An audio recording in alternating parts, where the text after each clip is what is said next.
बिस्मिल्लाहिर्रहमानिर्रहीम। आज की वीडियो में बेसिकली इस हवाले से बात करेंगे कि अगर आप अपनी राइटिंग बेहतर करना चाहते हैं, राइटिंग हैंड राइटिंग इम्प्रूव करना चाहते हैं, तो कौन कौन से ऐसे टिप्स हैं जिन पर अगर आप अमल करें तो आपकी राइटिंग बेहतर हो जाएगी।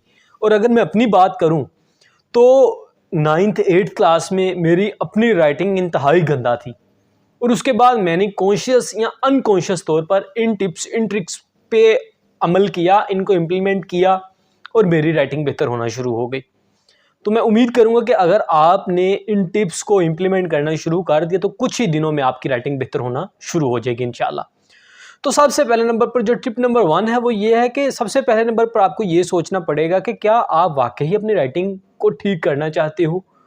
क्या आपको लगता है कि आपकी राइटिंग बुरी है, आपकी राइटिंग गंदी है, आपकी राइटिंग आपके अलावा किसी दूसरे को समझ नहीं आती, आपकी राइटिंग सिर्फ 3 बंदों को समझ आती है, आई, मी और माइन, इसके अलावा किसी थर्ड पर्सन को जो उसे समझ आपकी राइटिंग नहीं आती।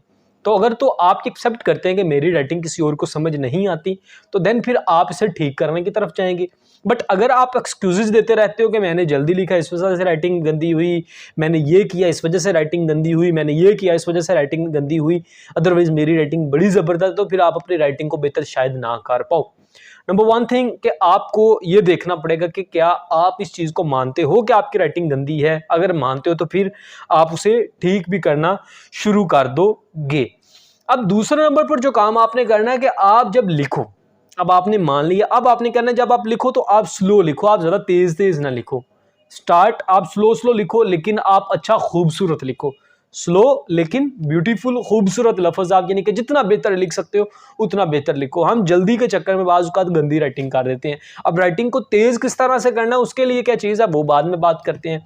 अब थर्ड नंबर पे जो टिप है, तीसरे नंबर पर आपने क्या करना है, जब आपने स्लो लिखना शुरू कर दिया उसके साथ साथ आप याद रखो कि आप लफ्ज़ों के दरमियान जो अल्फाज हैं उनके दरमियान फासला लाजमी रखो। बाज़ औक़ात हम क्या करते हैं, लफ्ज़ों को ज़्यादा जोड़ के बड़ा जोड़ के लिख देते हैं और वो बड़ा जोड़ के लिखना वो पढ़ने वाले को समझ में नहीं आ रहा होता। तो अगर तो हमारा ज़्यादा जोड़ के लिखना अगले को समझ नहीं आ रहा होता तो हमें अल्फाज के दरमियान, वर्ड्स के दरमियान और जो लेटर्स हैं उनके दरमियान भी फासला बरकरार रखना होगा, मुनासिब फासला। इतना नहीं कि मतलब कि ज़्यादा फासला और ज़्यादा ही भद्दा वो ABC लिखिए जिस तरह इस तरह लग जाए, ऐसा बिल्कुल नहीं करना, बल्कि फासला, मुनासिब फासला आपने बरकरार रखना है। तीसरे नंबर पर जो टिप है, आप क्या कर सकते हो, जिस तरह से मेरे साथ तो अमूमन इसी तरह से होता है कि, और हो सकता है कि आप में से भी बहुत से देखने वालों के साथ ऐसा हो, मैं अगर कॉपी को सीधा रख के लिखूं तो मुझसे नहीं लिखा जाता, मैं कॉपी को थोड़ा सा टेढ़ा करके लिखूं तो मुझसे अच्छा लिखा जाता है। तो आप तीसरे नंबर पर जो काम कर सकते हो, चौथे नंबर पर आप उस कॉपी को अपनी को ज़रा थोड़ा सा टेढ़ा करके लिख सकते हो। इससे भी उम्मीद करूँगा कि आपकी राइटिंग काफ़ी हद तक बेहतर होगी। नेक्स्ट जो टिप है, आप अपने प्रेजेंटेशन स्किल पे काम लाजमी करो। बाज़ होता कुछ इस तरह से है कि राइटिंग ज़्यादा बेहतर नहीं होती बट प्रेजेंटेशन स्किल बड़ी ज़बरदस्त होती है। अब अगर आप अपने प्रेजेंटेशन स्किल पे काम करोगे तो आपकी इंशाल्लाह राइटिंग भी बेहतर होना शुरू हो जाएगी, बेहतर लगना शुरू हो जाएगी। इसी तरह से जो नेक्स्ट टिप है, नेक्स्ट है प्रैक्टिस मेक्स मैन परफेक्ट। क्या आपको प्रैक्टिस करना पड़ेगी। मुझे याद है आज भी कि 9th क्लास में मैंने BCO रजिस्टर, मतलब कि जो याद करता था लिख लेता, हर बुक का उसे बार बार लिखना, बार बार हर लफ्ज़ को लिखना अच्छे तरीके से।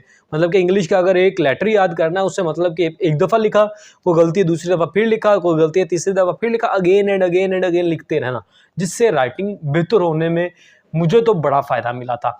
नेक्स्ट जो टिप है कि आप पेन को यूज़ करना शुरू करो। बॉल पेन को शुरू में ना यूज़ करो, पेन को यूज़ करो। और एक चीज़ याद रखना कि अक्सर स्टूडेंट्स कहते हैं कि राइटिंग को बेहतर करने के लिए किस किस्म का पेन इस्तेमाल किया जाए, क्या कि वो 500-700 वाला ही पेन हो या वो 20-50 वाला पेन भी चल जाएगा। याद रखना कि 20-50 वाला पेन भी चल जाएगा। मसला हमारा ये है, और ये चीज़ याद रखना, ये बड़ी इंपॉर्टेंट चीज़ है कि आप जो पेन यूज़ करो वो आप उसके साथ पहले प्रैक्टिस करो। मतलब उसके साथ 20 दिन, 15 दिन, 25 दिन प्रैक्टिस की हो, वो आपके मतलब के हाथ में लग चुका हो और वो उसकी जो निब है वो अच्छी मुलायम और ज़बरदस्त हो चुकी हो, वो राइटिंग खूबसूरत हो जाए।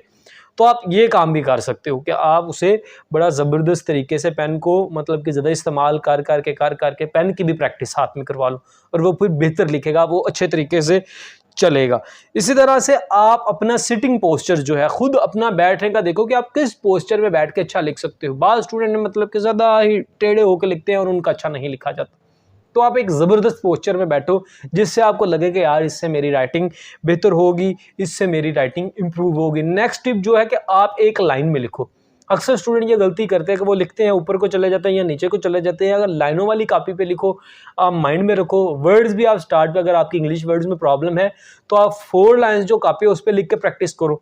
उससे ये है कि आपको पता होगा कि लाइनों से कोई लफ्ज़ ऊपर नीचे या बाहर आगे पीछे नहीं जाना, बल्कि एक तरतीब से, एक अच्छे तरीके से वो आपके वर्ड्स लिखे जाएं, वो आपके अल्फाज लिखे जाएं, ताकि खूबसूरती आए। तो ये कुछ हैं टिप्स एंड ट्रिक्स थे जिनको अगर आप इम्प्लीमेंट करोगे तो आपकी राइटिंग इंशाल्लाह बड़ी ज़बरदस्त हो पाएगी। उम्मीद करूंगा कि आप इसे इम्प्लीमेंट करोगे और अपनी राइटिंग को बेहतर करने में कामयाब हो पाओगे।